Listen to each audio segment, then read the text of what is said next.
உயிர்த்தெழுந்த இயேசு நாமத்தில் யாவரை இந்த காலை ஆராதனையில் வாழ்த்தி வரவேற்கிறோம். இந்த நாளிலும் நாம் தியானத்துக்காக எடுத்துக்கொண்ட வேத பகுதி நீதிமொழிகள் புஸ்தகம்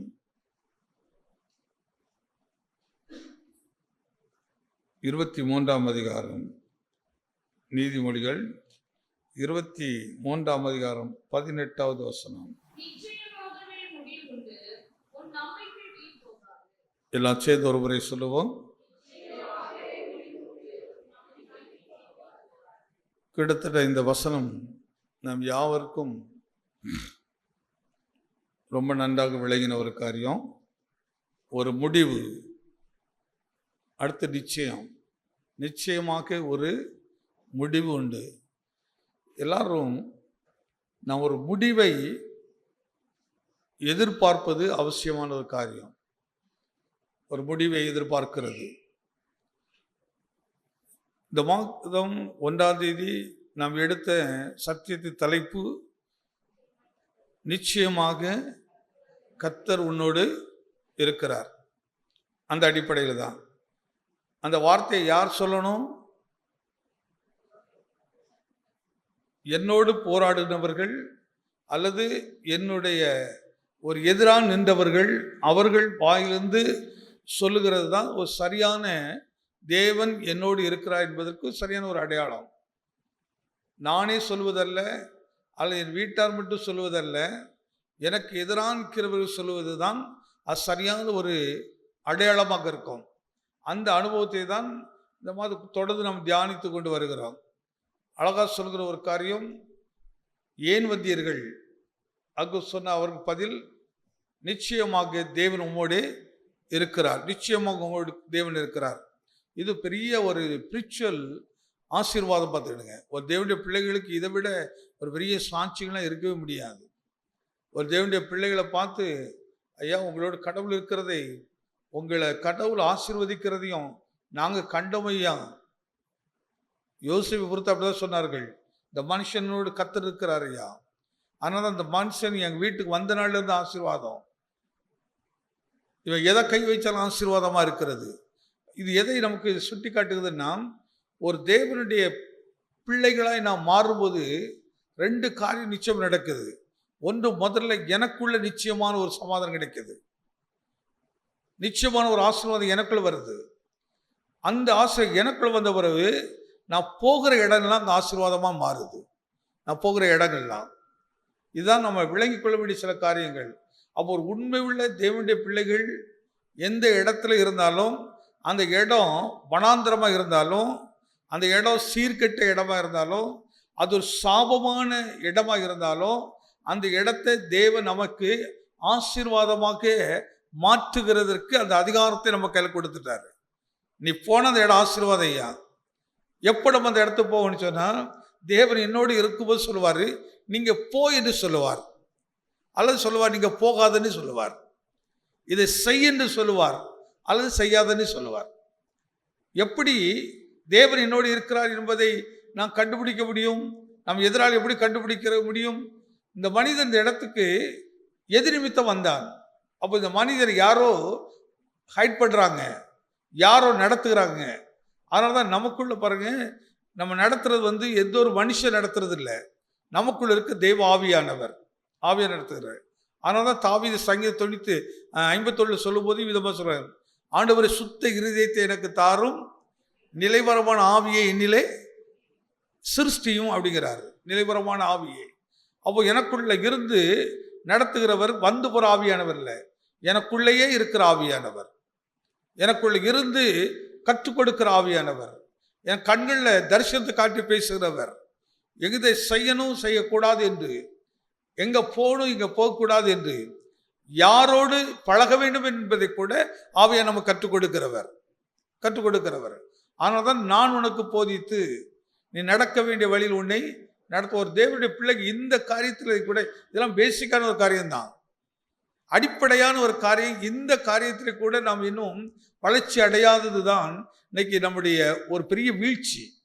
இந்த காரியத்தில் கூட நாம் இன்னும் வளர்ச்சி இல்லாததுனால தான் நம்ம தவறான வழிக்கு போயிடுறோம். வழி தெரியாமல் சுற்றிக்கிட்டு அலைகிறோம். வருடங்கள் ஓடுகிறது, ஆனால் காரியங்கள் வாய்க்க மாட்டேங்குது. எத்தனையோ பிரயாசப்படுறது அந்த காரியங்கள் வாய்க்கலை. அதுக்கு அடிப்படையான ஒரு காரியம் என்ன சொல்லி, தேவன் எனக்குள்ள இருந்து என்னை நடத்தக்கூடாதபடிக்கு நான் இன்னும் சிருஷ்டிக்கப்படாமல் இருக்கிறேன், என்னை உருவாக்கப்படாமல் இருக்கிறேன். ஆனால் சொல்ல பாருங்க, என்னை உருவாக்கும் ஐயா, என்னை உருவாக்கும். தேவ சித்தங்கிறது அல்லது தேவ நடத்திப்புங்கிறது ஏதோ ஒரு நாளில் நடக்கிறது இல்லை. எந்த அளவுக்கு நான் அமர்ந்திருக்கிறோமோ, எந்த இடத்துல ஆண்டவர் நீங்கள் என்னோட பேசுங்க நீ கேட்குறோமோ, அவர் பேச பேசதான் நம்முடைய இருதயங்கள் மாறும். ஏன்னா நம்ம இருதயம் ஒரு கல் மாதிரி, அது ரொம்ப கடினமானது. பார்த்துடுங்க எப்படி அது கடினமாக இருக்குன்னா, நான் விரும்புகிற மாதிரி நடந்தால் தான் எனக்கு சந்தோஷம். நான் விரும்புகிறது தான் சரி என்று ஒரு அடம் பிடிக்கிற இருதயம் நம்ம இருதயம். அது அவ்வளோ ஈஸியாக என்ன செய்யாது, வளைஞ்சு கொடுக்காது, வளைஞ்சு கொடுக்காது. நம்ம இருதயம் அதை குறித்து எசேக்கியேல் கூட சொல்றாரு.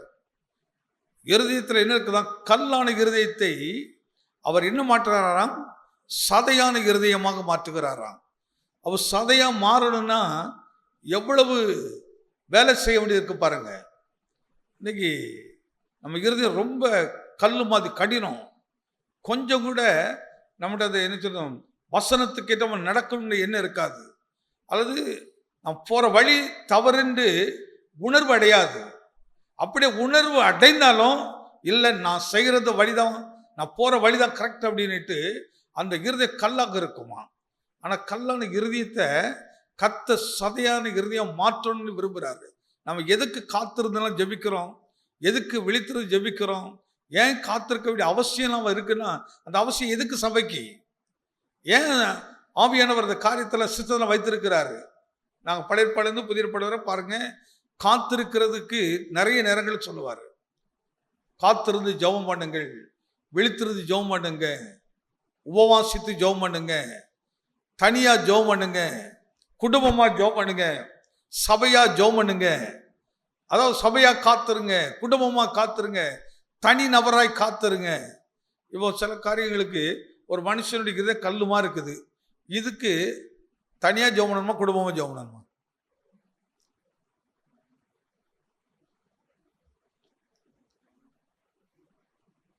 எப்படி ஜெபம் பண்ணணும்?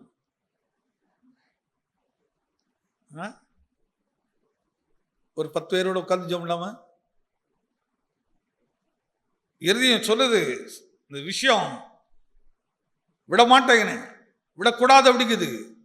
இவனை கத்தெடுத்துல அறிக்கைட்டு பேசணும். ஆண்டவரே, இந்த பாவத்தில் என்னை விடுதலை ஆக்கும், அல்லது இந்த பிடிவாத குணத்தில் என்னை விடுதலை ஆக்கும், இந்த 4 இடத்துல என்னை விடுதலை ஆக்கும். இப்போ 10 பேர் முன்னாடி சொல்ல முடியுமா? ஃபேமிலி மெம்பர் எல்லாருக்கும் இடத்துல சொல்ல முடியுமா? அப்போ எந்தெந்த ஜெபத்தை எந்த இடத்துல செய்யணும், எப்போ செய்யணும்? இப்போ பாவ அறிக்கை ஜெபம் நம்ம தனிப்பட்ட முறையில் ஜெபிக்க. அதனால தான் உன் அறை வீட்டை பூட்டி கொண்டு ஜெபம் பண்ணுங்கிறார். நீ அந்தரங்கத்தில் ஜெபம் பண்ணு, கத்தர் வெளியரங்கமாக உனக்கு பதில் கொடுப்பேங்கிறார். நீ அந்தரங்கத்தில் போய் ஆண்டவரே என்னுடைய சில விஷயங்கள் நமக்கு கண்டுபிடிக்க முடியாது. ரொம்ப அழகா சொல்லணும்னா, பேசுறது எப்படி இருக்குமா, நெய் மாதிரி இருக்குமா, இந்த வெண்ணெய் மாதிரி இருக்குமா. ஆனா இருதயம் எப்படி இருக்குமா, யுத்தம் மாதிரி இருக்குமா. நமக்கு ஒருத்தர் மேல அவ்வளவு வெறுப்பு இருக்கும், அவ்வளவு கோபம் இருக்கும், அவங்கள கட்டிச்சு தின்றலாம் போல இருக்கும். ஆனா பேசும்போது எப்படி இருக்கிறீங்க, உங்களையே தான் நினைச்சுக்கிறது, ஆனா நான் நினைச்சது வேற. ஆனா இப்போ நான் எப்படி பேசுறேன், வெண்ண மாதிரி பேசுறேன், அப்படியே சிரிச்சுக்கிட்டே பேசுவேன். நடிக்கிறதுல ஆக்டர்லாம் தோத்துருவாங்க, நம்ம ஆட்கள் அவ்வளவு அழகா நடிப்போம். அழகா சொல்ற பாருங்க, பேசும்போது வெண்ணெய் போல இருக்கும், ஆனா இருதயம் எப்படி இருக்குமா, யுத்தம் என்று சொல்கிறார். எசேக்கியேல் படிக்கிறோம், யுத்தம் அப்படிங்கிறார். கொஞ்சம் கவனித்து பாருங்க, இதுக்கெல்லாம் ஒரு முடிவு உண்டுங்கிறார். இவைகளுக்கெல்லாம் என்ன செய்யும், நிச்சயமாகவே என்ன செய்யும், உன் நம்பிக்கை வீண் போகாது. ஒரு முடிவு வரும். இந்த முடிவை கொடுப்பதற்கு தான் தேவன் ஒரு அழகான சிஸ்டத்தை வைத்திருக்கிறாரு. இப்படி ஜனங்களுடைய இருதயம் கடினமாகி, ஜனங்களுடைய இருதயம் வஞ்சகத்தால் நிறைந்து, ஜனங்களுடைய இருதயம் சூதுவாதம் நிறைந்து, அழகாக சபையில் அவர்களை வைத்து அவன் என்ன செய்கிறான்? தன்னுடைய திட்டத்தை நிறைவேற்றிக்கிட்டு இருக்கிறான். குடும்பத்தில் இப்படி நபர்களை வைத்து அவன் விரும்புகிறதெல்லாம் நிறைவேற்றி கொடுக்கிறான். இப்படிப்பட்ட இருதயம் இருக்கிற இடத்துல பாருங்க, சமாதானம் இருப்பதில்லை. இப்படிப்பட்டவர் இருக்கிற இடத்துல அங்கே உண்மை இருப்பதில்லை. இப்படிப்பட்டவர்கள் இருக்கிற இடத்துல தேவன் விரும்புகிற எந்த செயலும் இருக்காது. ஆனால் பிரபஞ்சத்தின் தேவனாகிய பிசாசு விரும்புகிற எல்லா காரியமும் அந்த இடத்துல இருக்கும். ஏன்னா இருதயம் கடினம் அப்படி இருக்குது, கல்லு மாதிரி இருக்குது இருதயத்துக்குள்ள. ஆனா பேசும்போது, அதனால நம்ம இன்னைக்கு யாரும் பேசுறத வச்செல்லாம் நம்ப முடியாது. அதெல்லாம் நம்ம உடனே நல்லா பேசுறாரு, இனிமையா பேசுறாரு, ரொம்ப கும்பிடு போட்டு பேசுறாரு, நிறைய தோத்திரம் போட்டு பேசுறாரு, இதெல்லாம் இல்லை. அன்னைக்கு சாமி வீட்டில் ப்ரேயர் மீட்டிங்கில் இந்த பிளஸ் ஒரு விஷயத்தை பண்ணுனா உண்மையிலே உள்ள ரொம்ப ஆச்சரியமா இருந்துச்சு. ரொம்ப ஆச்சரியமா இருந்துச்சு. அவங்க வீட்டெல்லாம் அழகா அந்த வாசல் சில ஜவுளி கடையில் ஒரு பொம்மை நின்றுட்டு நிச்சயம் இப்படி அதே மாதிரி இப்போ அந்த சின்ன பிள்ளை கள்ளங்கவளோ தெரியாது, என்ன சொல்லி எடுத்துருவோம், அம்மா சொல்லி எடுத்தாங்களோ அப்பாவோ தெரியாது, யாரோ சொல்லி கொடுத்துருக்குறாங்க. வரவங்களால என்ன செய்யணும்? நான் இதுவரை ஒரு கிறிஸ்தவத்தில் கூட அப்படி பார்க்கவே இல்லை. ஒரு கிறிஸ்தவத்தில் கூட அப்படி பார்க்கலைங்க. நம்ம அருண் பாங்க நல்லா விசாரிப்பா, ஆனா இவன் ரொம்ப அற்புதமா எல்லாத்தையும் இப்படி அதை காய்ச்சி அப்படியே கட்டுக்குள்ள நிற்குது. அருமையான பிள்ளை என்ன செய்யுது? அம்மா தான் இது கற்றுக் கொடுத்துருக்கணும். ஆனால் இது இருதயத்தில் இருந்து அந்த வருமானால் உண்மையில் பாருங்க, அந்த வரவேற்பு நமக்கும் ஆசீர்வாதமாக இருக்கும், அந்த வீட்டுக்கும் அது ஆசீர்வாதமாக இருக்கும். அநேக நேரத்தில் இருதயம் யுத்தம், வாயிலேயே வெண்ணெய் போல பேச்சு, வாயில வெண்ண மாதிரி பேசுறது. ஆனால் அதனால்தான் இருதயம் மகா கேடுள்ளது. அன்னைக்கு கடந்த நாள் சொன்னேன், அது திருக்குள்ளது அப்படி சொல்லுது. அப்ப இவைகள்லாம் எங்க எதற்காக நடக்குது? இதுக்கு ஒரு முடிவில்லையா? இதுக்கு ஒரு முடிவில்லையா? இப்படி வாழ்ந்து இப்படி மடிந்து போனால் என்னுடைய நிலைமை என்ன ஆகும்? நான் இம்மைக்காக கடவுளை தேடுனா, இன்னைக்கு நான் முன்னாடி 2 விஷயம் முன்னாடி பிசாசு காட்டிகிட்டே இருக்கிறான். பாரு, நீ இந்த உலகத்துல இந்த காரியம்லாம் உனக்காக தான் வச்சிருக்கிறேன், இது உனக்கு கிடைக்கலன்னா நீ வாழ்ந்து என்ன பிரயோஜனம், ஜீவித்து என்ன பிரயோஜனம் அப்படிங்கிற ஒரு தாட்டை மைண்ட்ல எழுப்பிட்டே இருப்பான்.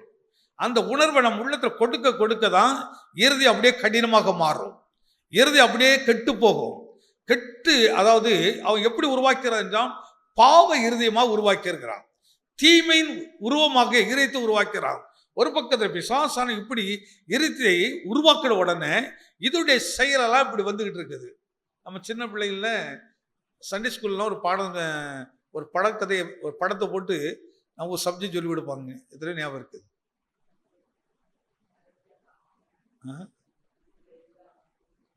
ஒரு அழகான ஹார்ட் மனுஷன் இருப்பான், அந்த மனுஷனுக்கு ஒரு அழகான இருதயம் இருக்கும். அந்த இருதயத்துக்குள்ள இல்லை என்ன இருக்கும்?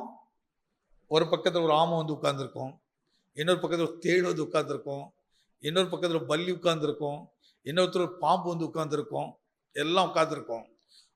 எல்லாம் உட்கார்ந்த உடனே அந்த மனுஷனுடைய முகம் அப்படி கருப்பா கடுமையா இருக்கும், அப்படி கடுமையா இருக்கும், கோபக்கார இருதயமா தெரியும் அந்த முகம் இருக்கும். இன்னொரு பக்கத்துல அதே மாதிரி ஒரு மனிதர் இருப்பார். அந்த மனுஷருக்கு ஒரு ஹார்ட்ல அங்கே ஒரு அழகான வெளிச்சம் இருக்கும், ஒரு அழகான வெளிச்சம் இருக்கும். அந்த வெளிச்சம் இருக்கும்போது பாருங்க, அந்த மனுஷனுடைய முகம் அப்படி பிரைட்டா இருக்கும். இந்த 2 காட்சியும் படத்துல போட்டு நமக்கு அந்த கதையா அந்த ரட்சிப்பை குறித்து பேசுவாங்க, இந்த விடுதலை குறித்து பேசுவாங்க, நம் மனம் மாறணுங்கிறது குறித்து பேசுவாங்க. அதே போல் இந்த மனிதனுக்குள்ள இருக்கிற இந்த வெளிச்சம் அப்படி இந்த மனுஷனுக்கு எதிராக திருப்பப்படும் போது இந்த மனுஷனுக்குள்ள அந்த வெளிச்சம் அப்படியே வர ஆரம்பித்த உடனே என்ன செய்யும்? ஒன்றுனா வெளியே போக ஆரம்பிக்கும். பாம்பு ஓடும், பல்லி ஓடும், தேடு ஓடும், ஆமை ஓடும், இப்படி எல்லாம் ஓடிக்கிட்டே இருக்கும். ஓட ஓட பாருங்க, அந்த மனுஷனுடைய இருதயம் அப்படியே ஒயிட்டா மாறுகிறோம். அதனால்தான் இருளில் இருக்கிற ஜனங்கள் பெரிய வெளிச்சத்தை கண்டார்கள். ஒரு பெரிய வெளிச்சம். நீங்க சொல்லுங்க, நினைக்கிறோம் நாங்களாம் எதுல அடிமைகள் இல்லைங்க, நாங்க சுவாதீனமா இருக்கிறோம், சுதந்திரமா இருக்கிறோம். எத்தனை பேர் அப்படி சொல்றீங்க? நான் சுதந்திரமா இருக்கிறேன்னு சொல்றவங்க மட்டும் கொஞ்சம் கேட்க. என்னால யார் கேட்க முடியாது பார்த்துடுங்க. யாருமே என்ன கேள்வியை கேட்கவே முடியாது. நிச்சயமா நம்மளை கேள்வி கேட்கணுங்க. ஏன் இதை பண்ணுனான்னு கேட்கணும். அதான் உண்மையான சுதந்திரம். என்ன யார் கேள்வியை கேட்க கூடாதுன்னா சர்வாதிகாரம். சுதந்திரமா சுதந்திரமா என்ன பேச மாட்டேங்கிறீங்க? எப்படி சார்? நம்மளை கேள்வி கேட்கணுமா கேட்கக்கூடாது? என்ன யார் கேட்கக்கூடாது? யாருக்கு கேட்க ரைட் கிடையாது. என் இஷ்டப்படி நான் போவேன், இஷ்டப்படி உடுப்பேன், இஷ்டப்படி குடிப்பேன், இஷ்டப்படி எல்லாம் செய்வேன். ஆனா இது யாரும் நினைச்சக்கூடாது. நாங்களாம் சுதந்திரம். இது சுதந்திரம் இல்லை, பாவத்துக்கு அல்லது பிசாசுக்கு அடிமைகளாக இருக்கிறோம். நீ அடிமைத்தன வாழ்க்கை வாழ்ந்து கொண்டு இருக்கிறார். விடுதலை என்பது என்ன தெரியுமா? என்னை பார்த்து கேள்வி கேட்கணும், ஏன் இதை இப்படி செய்கிறீர்கள்? நீங்க செய்வது சரியில்லை என்று ஒருத்தர் கேட்கணும். நான் என்ன மாற்றணும், உருவாகணும். உள்ள எப்போ உருவாக்கப்படும் இருதயம், எப்போ சுத்திகரிக்கப்படும்? ஒருத்தர் கேள்வி கேட்கும் போது அதற்கு நீ மனப்பூர்வமா இடம் கொடுக்கணும். ஏசு இடத்துல கேள்வி கேட்கும் போது ஏசு எந்த இடத்துல ஏன்டா கேள்வி கேட்டீங்கன்னு கேட்டாரா? ஏன்டா என்னப்பா கேள்வி நீங்களாம் யாரு, ஏன்டது கேட்கலாமா, நான் யார் தெரியுமா அப்படி சொல்லவே இல்லை. கேள்வி கேட்டவங்களாம் அக்கிரமமான ஆட்கள். ஆனா பரிசுத்த தேவன் கேள்விக்கு பதில் கொடுக்கிறாரு, எல்லாத்துக்கும் பதில் சொல்கிறாரு. அடிமைத்தனம் இன்னைக்கு சிறைப்பட்டு இருக்கிறோம். ஆனால் சொல்லுகிறாரு, நிச்சயமா உனக்கு ஒரு முடிவு இருக்குங்க. உன் நம்பிக்கை வீண் போகாது. இன்னைக்கு இப்படிப்பட்ட சுபாவத்திலிருந்து வெளியே வர்றங்கிறது கர்த்தருடைய திட்டம். தெய்வீக குணங்கிறது நன்மை செய்கிறதுங்க. தெய்வ குணங்கிறது நம்ம எப்பொழுது மற்றவர்களை சந்தோஷப்படு. ரெண்டு விஷயம் இருக்கு பாருங்களேன். ஒன்று, நான் சந்தோஷப்படுறது, அடுத்து இன்னொருத்தரை சந்தோஷப்படுத்துறது, மற்றவர்களுக்கு நான் சந்தோஷமா இருக்கிறது. ஒரு தேவனுடைய பிள்ளைகள் எந்த இடத்துல போனாலும் சில இடத்துல சொல்றதில் கேள்விப்பட்டிருக்கிறோம் பாருங்க. ஐயா இந்த லாங்குவேஜ் ஒரு மாதிரி சொல்லுவாங்க, கிறிஸ்டின்னு யாரு இவங்களாம் கிறிஸ்டின்னு அடிவாங்க. ஆனா ஐயா அவங்க பண்றது எப்படி இருக்குமா, அவ்வளவு அக்கிரமமா இருக்கும். நம்மளை பற்றி அடுத்தவங்க பேசுவாங்க, அடுத்தவங்க சொல்லுவாங்க. இல்ல, நம்ம அடிமை கிடையாது, மீட்கப்பட்டவர்கள், சமாதானத்தை அனுபவிக்கணும். அதனால சொன்னார் பாருங்க, நீ உன் அறை வீட்டை பூட்டு, மனதை திற, உன் உள்ள இருக்கிறதெல்லாம் சொல்ல ஆண்டவர்கிட்ட, ஆண்டவரை இதெல்லாம் விடாத பிடிக்கி நான் வீட்டுக்கு ஒரு கலகக்காரனா இருக்கிறேன். அதனால பாருங்க, வாய் வெண்ண ஆனா இருதயமும் யுத்தம். இருதயத்துக்குள்ள பயங்கர யுத்தம் இருக்குது. இதயத்துல பயங்கரமான கெட்ட எண்ணம், சுபாவங்கள், செயலா இருக்குது. யுத்தம் உள்ள இருதயம். இந்த வார்த்தை நீங்க எங்க போய் சொல்லி ஜெபம் பண்ண முடியும்?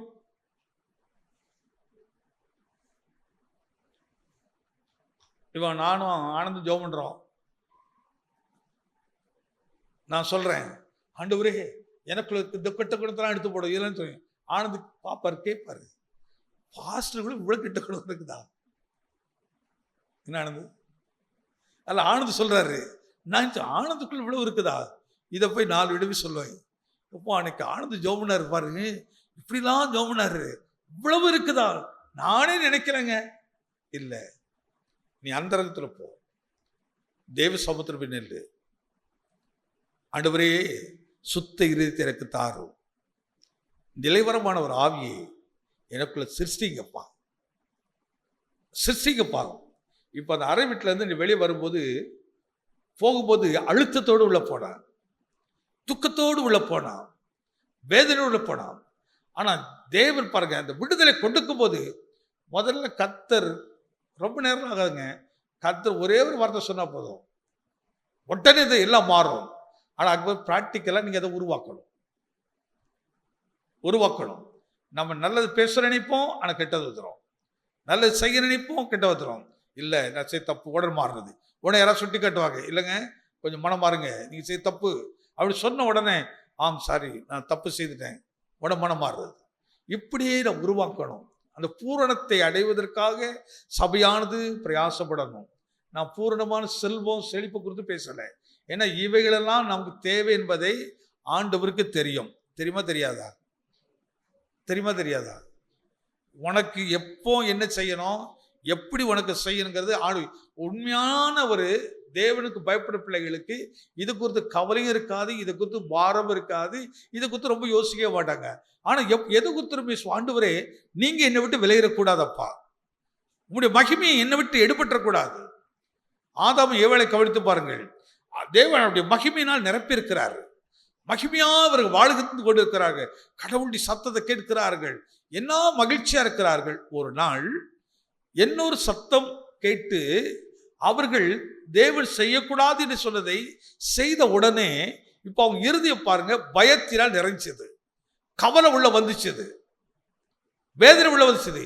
இப்ப இவங்களுக்கு தேவ சத்தத்தை கேட்க முடியல, உடனே போய் ஒளிந்து கொள்ளுகிறார்கள். இப்ப யாரு ஆதாமுக்கு ஏவாளுக்கு நிர்வாணின்னு சொல்லிக் கொடுத்தது? யாராவது சொல்லிக் கொடுத்தாங்களா? அதில் கடவுள் சொன்னாரா நீ நிர்வாணியா இருக்கிறான் என்று? அந்த மகிமை அவங்களை விட்டு விலகின உடனே தெரிஞ்சிச்சது. ஆனால் அந்த கர்த்தருடைய பிரசன்னம் மட்டும் விலகிடக்கூடாது. கர்த்தருடைய மகிமை பாருங்க, சில நேரத்தில் மகிமைலாம் விலகி இருக்கிறோம், ஆனாலும் நல்லா பாடுவோம்.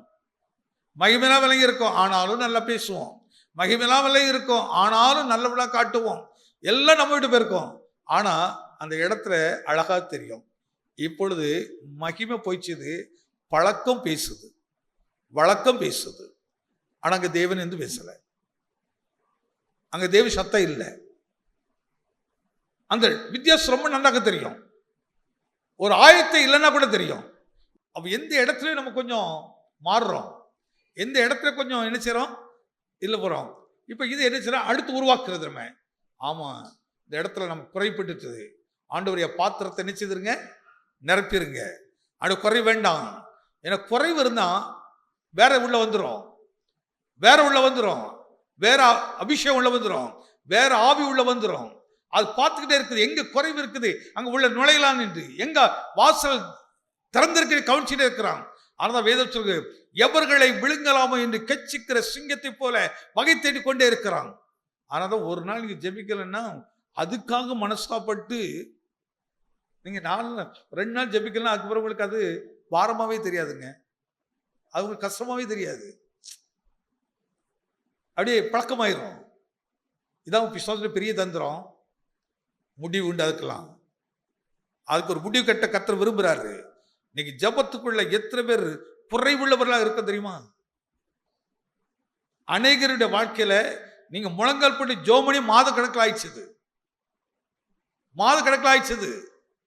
ஆனா நீங்க நினைக்கிறீங்க நான் நல்லா தானே இருக்கிறேன்னுட்டு. என்னைக்குமே உடனே அதனுடைய ரிசல்ட் தெரியாது, கொஞ்ச நாளைக்கு அப்புறம் அதனுடைய ரிசல்ட் தெரியும். நான் கர்த்தருக்குள்ள இருக்கேன்னு நினைக்கிறீங்க, இல்ல, நிச்சயமாக ஒரு முடிவு உண்டு. உன் நம்பிக்கை வீண், நீங்க நம்பிக்கை கர்த்தர் கொடுக்கிறாரு.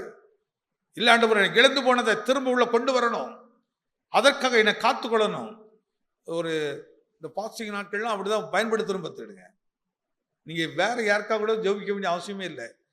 இது என்னுடைய ஆலோசனை, நான் பைபிள் சொல்றதான் இதை சொல்லலை, இதுதான் என்னுடைய ஒரு ஆலோசனை. எதுக்காக சொல்றேன்னா, முதல்ல ஒன்று ஆயத்தப்படுத்து, உனக்குள்ள இருக்க குறைகளை சரிப்படுத்து.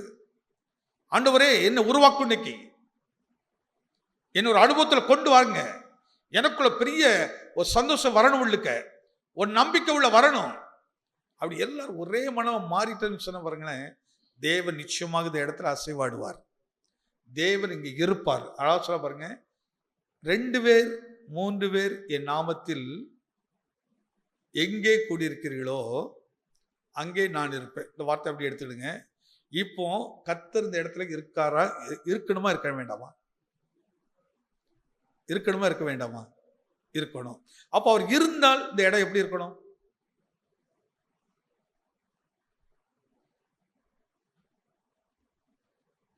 உங்களுக்கே அது பதில் கொடுக்குறேன். கர்த்தர் இங்க இருந்தார் என்ன நடக்கும்?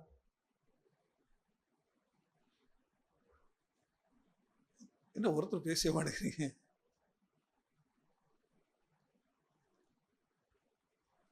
என்ன முத்துராஜி? வேதம் இயேசு சொல்றாரு, 2 பேர் 3 பேர் என் நாமத்தில் நீங்கள் கூடும்போது அங்கே நான் இருப்பேன். இப்போ அவர் சொன்னது, நீ கூப்பிட்டாதான் வருவேன்னு சொல்லலை. நீ கூப்பிட்டாதான் நான் வருவேன்னு சொல்லல. நீ பாசிங் இருந்தாதான் வருவேன்னு சொல்லலை. நீ விழித்திருந்தா தானே வருவேன்னு சொல்லலை. நீ காணிக்க கொடுத்தாதான் வருவேன்னு சொல்லலை. எதை சொல்லலை? அவர் சொல்ல ஒரே காரியம், 2 பேர் 3 பேர் என் நாமத்தில் எங்கே கூடியிருக்கிறீர்களோ அங்கே நான் இருப்பேன். அதற்கும் என் நாமங்கிறாரு. அவருக்காக, அவருடைய திட்டத்தின்படி, அவருடைய சித்தம் செய்வதற்காக நாம விரும்பும் போதே அந்த விரும்புகிற இடத்தில் அவர் நமக்கு இருந்து நமக்கு போதிச்சு அவர் ஆலோசனை கொடுக்கிற தேவன். மனுஷனுடைய போதனை வேற, தேவனுடைய ஆலோசனை வேற. மனுஷனுடைய ஆலோசனை எப்படி இருக்குன்னு சொன்னா வெண்ணெய் போல இருக்கும். நல்ல கவனத்தில் வைத்துக் கொள்ளுங்க. மனுஷனுடைய ஆலோசனை எப்படி இருக்கும்? வெண்ணெய் போல இருக்கும். வாயில புறப்படுகிற ஒவ்வொரு வார்த்தையும், வார்த்தை என்ன செய்யும்? வரக்கு முன்னாடி அது எங்க வைக்கப்பட்டிருக்கணும்? அதனால்தான் பொற்பாத்திரத்தில் வைக்கப்பட்டது என்று சொல்றாரு. நம்ம பேசுற வார்த்தைலாம் அது இருதயத்தை அப்படி உருவாக்கணும், மற்ற வாழ்க்கை அப்படி மனமாக மாற்றணும். வெறும் வெண்ணையா இருந்தா அதுல ஒரு பிரயோஜனம் இருக்காது. அது வழிக்கு போயிட்டு இருக்கும், அதனால எந்த பிரயோஜனப்படாது. அதற்கு முன்பாக இருதயம் என்ன புடமிடப்பட வேண்டுமா? அந்த புடமிட்ட இருதயத்திலிருந்து வருகிறது தான் எப்படி இருக்கு சொன்னா மனுஷர்களை உயிர்ப்பிக்கும், உருவாக்குமா. அதனால சிலங்க பாடுபட்டு சொல்லுவாங்க பாருங்க, தம்பி நாங்கள் இப்படி பாடுபட்டிருக்கோம்ப்பா, இந்த வழியில போகாத தம்பி, நாங்கள் பாடுபட்டிருக்கோம் இன்னொரு சேராத தம்பி, நான் பாடுபட்டிருக்கோம் இப்படி வார்த்தையை நம்பாத தம்பி, நாங்கள் பாடுபட்டிருக்கோம் இப்படிப்பட்ட ஐக்கியத்தில் போயிடாத, இப்போ இனிமையா இருக்கும், இப்போ ரொம்ப நல்லா இருக்கும், அதுக்கு ஒரு ரத்தத்தை குடிச்சிரும், அது ஒரு ரத்தத்தை உறிஞ்சிரும், உன் வாழ்க்கை கெடுத்துரும், அதுக்கப்புறம் நீ புலம்புவான் அழுவான், ஆனா ஒன்றும் செய்ய முடியாது, அப்படி மாறிடும். யார் சொல்லுவாங்க அந்த வார்த்தையை? புடமிட்டவர்கள். வாழ்க்கையில சிலவங்க கஷ்டப்பட்டிருப்பாங்க, பட்டு அதுக்கப்புறம் உணர்ந்திருப்பாங்க, மீட்கப்பட்டிருப்பாங்க, கர்த்தரால் விடுதலையாக்கிருப்பாங்க. இப்போ அவர்கள் சொல்லும் போது பாருங்க, தேவன் அற்புதமான ஒரு பரிசுத்தமான சந்ததியை சபையில உருவாக்க முடியும். நிறைய விஷயங்கள் பாருங்க, ஒருத்தர் பட்டு அனுபவிச்சு வரக்குள்ள அவருக்கு 60 வயசு ஆயிருக்கும். நீங்க வயிற்றுல குழந்தை இருக்கும்போது நல்ல வேதத்தை படிங்க, நல்லா தியானிச்சு பாருங்க, நல்ல சில விஷயத்தை பிரதிஷ்டை பண்ணி பாருங்க. ஆண்டவரே நான் அல்ல நீங்க தான்ப்பா, உங்களுக்காக தான். அதனால்தான் இந்த குழந்தை பெற்று எடுக்க வரை நீ திராட்சரசம் என்ன செய்யாத, குடிக்காதன்னு சொல்றாரு. நீ அதை மதுபானத்தை தொட்டாத, திராட்சரசத்தை வாயில வைக்காத. ஏன்னா வாண்ட இருக்கிறது பரிசுத்தமான பிள்ளை, இது பரிசுத்தமா இருக்குது.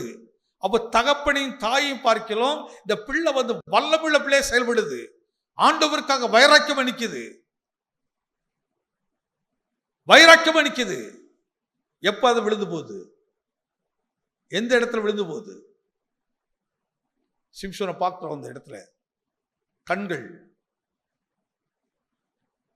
நிச்சயமா இதெல்லாம் தான் விடுதலை உண்டு. நமக்கு விடுதலை இல்லாம இல்லை, அதுதான் நிச்சயமான விடுதலை உண்டு.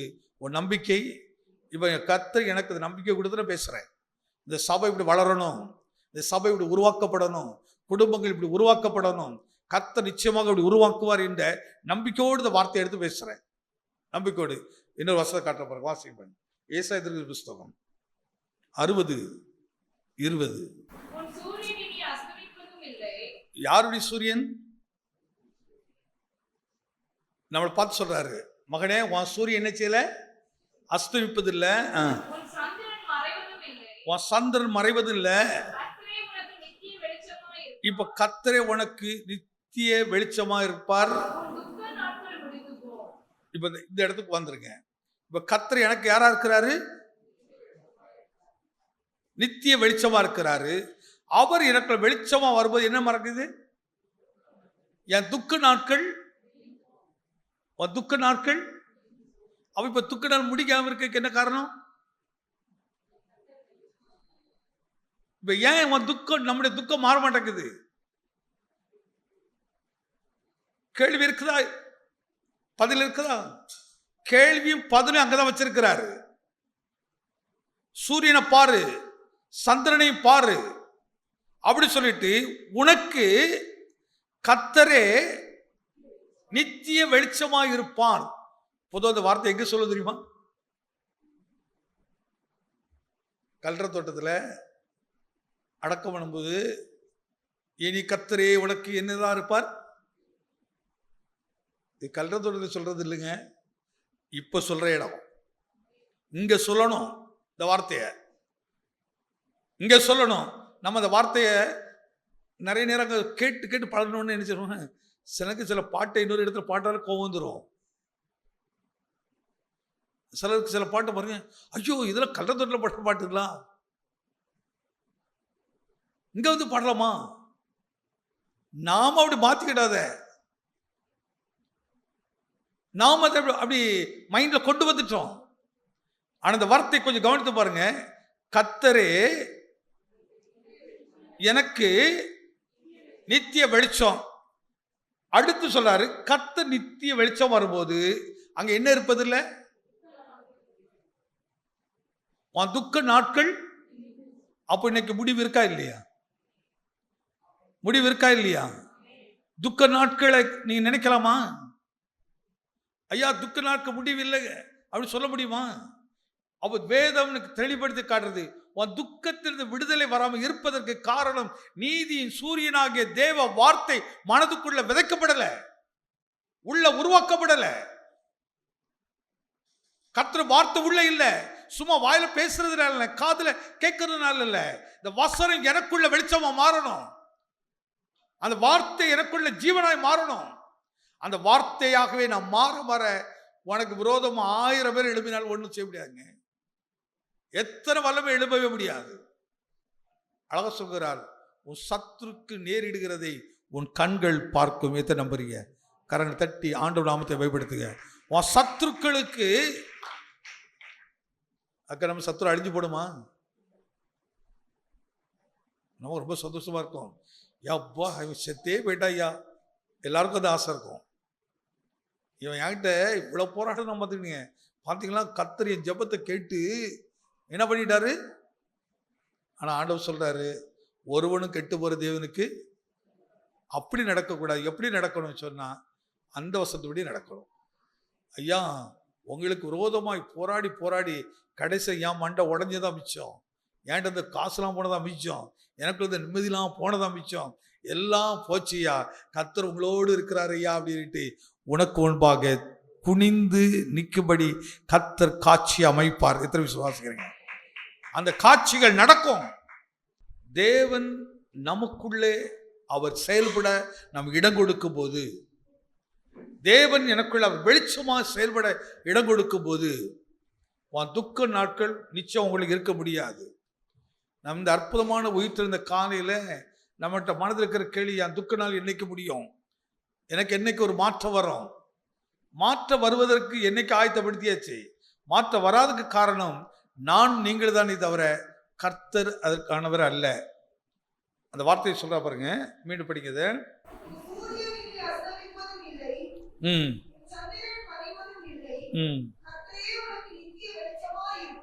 கர்த்தரே உனக்கு நித்திய வெளிச்சமா இருப்பார். அந்த வார்த்தை சொல்லிட்டு சொல்றாரு, உன் துக்கம் எல்லாம் சொல்லுமா, என் துக்க நாட்கள், என் துக்க நாட்கள்.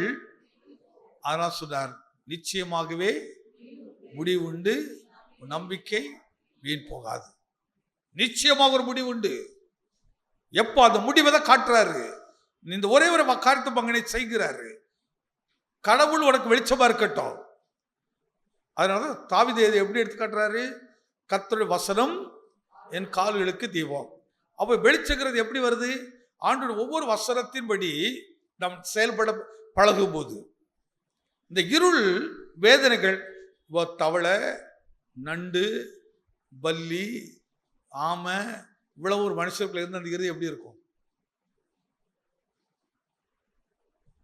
சில பிள்ளைகள் பண்றது பாருங்களேன், துரு துரு துரு துரு எப்படி இருக்கும். அப்போ இங்க ஒரு பக்கத்துல இருந்து தவளை கத்த வைக்குது, வா ஓடி கத்த வைக்குது. இன்னொரு பக்கத்துல இருந்து என்ன செய்யுது, நண்டு இப்படியே உள்ள நோண்டுது. இன்னொரு பக்கத்துல இருந்து என்ன செய்யறது, சர்ப்பம் நெளிஞ்சுக்கிட்டே இருக்குது. இதனால அந்த பிள்ளை ஒரு இடத்த இருக்க மாட்டாங்க, அங்க ஓடட்டாக்குது.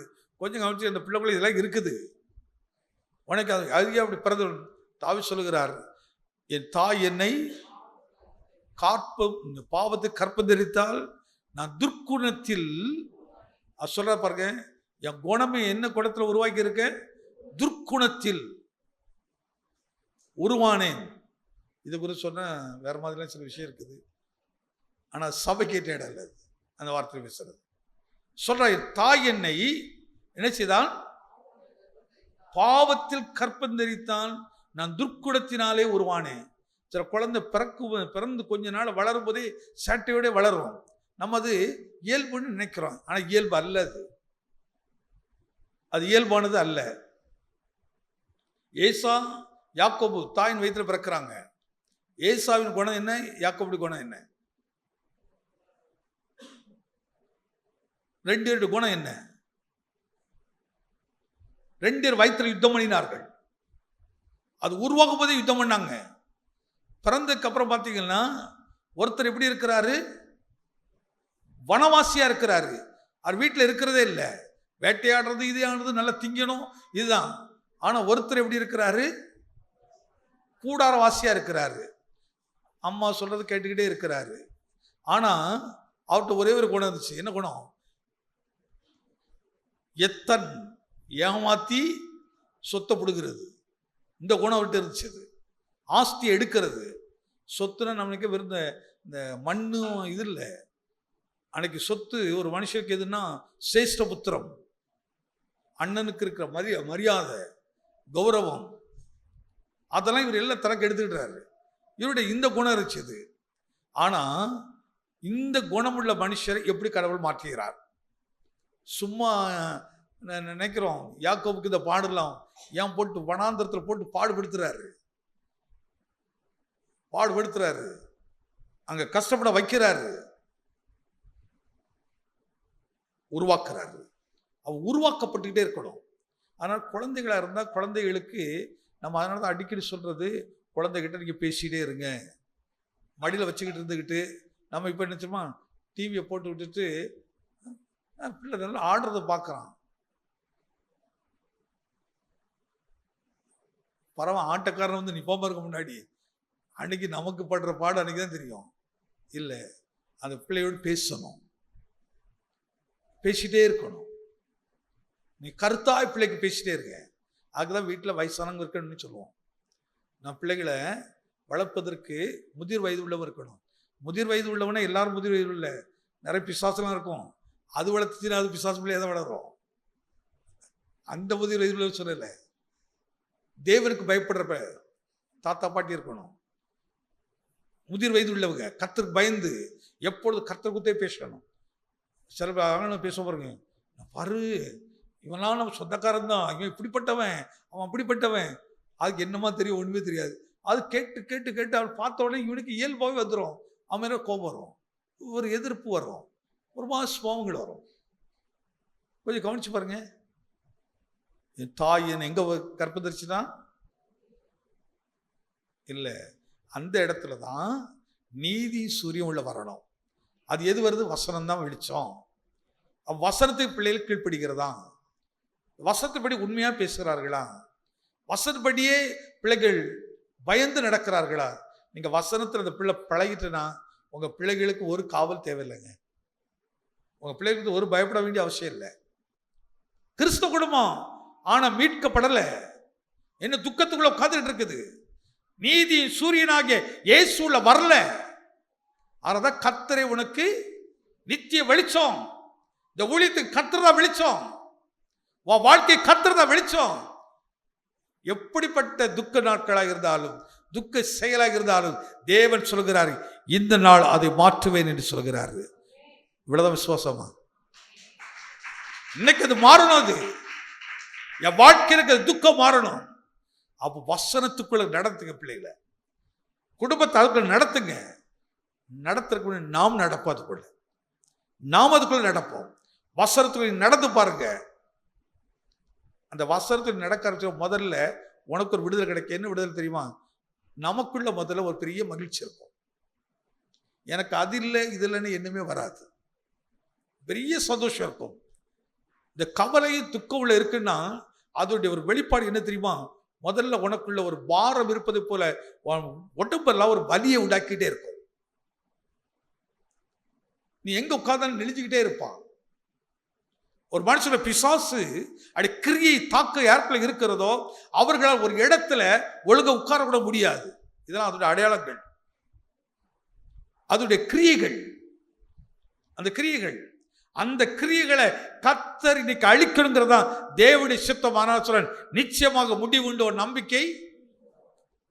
அந்த விடுதலை அடைந்து பாருங்க.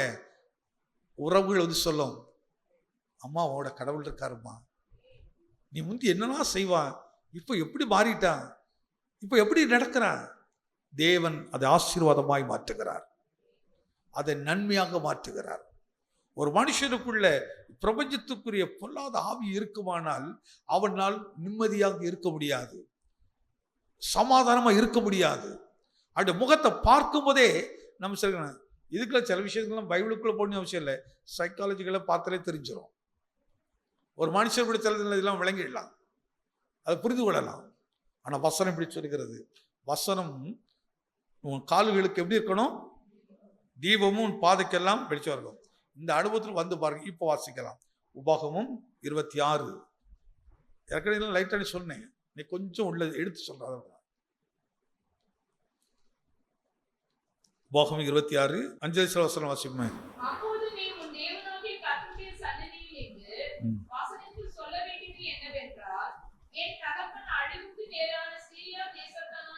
இப்போதான் இதை சொல்லிட்டேன்.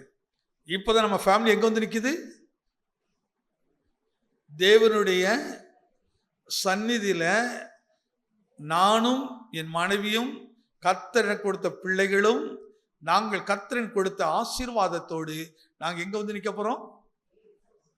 எதை நம்புறீங்க? இதை அப்ப இதுவரை நடக்காம இருந்த காரியத்தை கர்த்தர் இந்த மாதத்தில் நடத்துவேன் என்று சொன்னவர். ஆனால் இன்னைக்கு ஒரு முடிவை கட்டுறங்கிறாரு. நிச்சயமா உன் நம்பிக்கை என்ன செய்யாது? இன்னைக்கு நம்பிக்கையை உள்ள கொண்டு வாங்க. நானும் கர்த்தர் எனக்கு கொடுத்த பிள்ளைகளும் பிள்ளைகளுடைய பிள்ளைகளுமாக நாங்கள் எங்க வந்து நிற்போம்? தேவனுடைய சந்நிதியில் வந்து நிற்போம். அழிவுக்கு நேராகிற சாபம், அழிவுக்கு நேராக அந்த வேதனைகள், தேவன் அதை மாற்றுகிற தேவனையா. நீ கர்த்தர் அதை நிச்சயமாக மாற்றுவார்.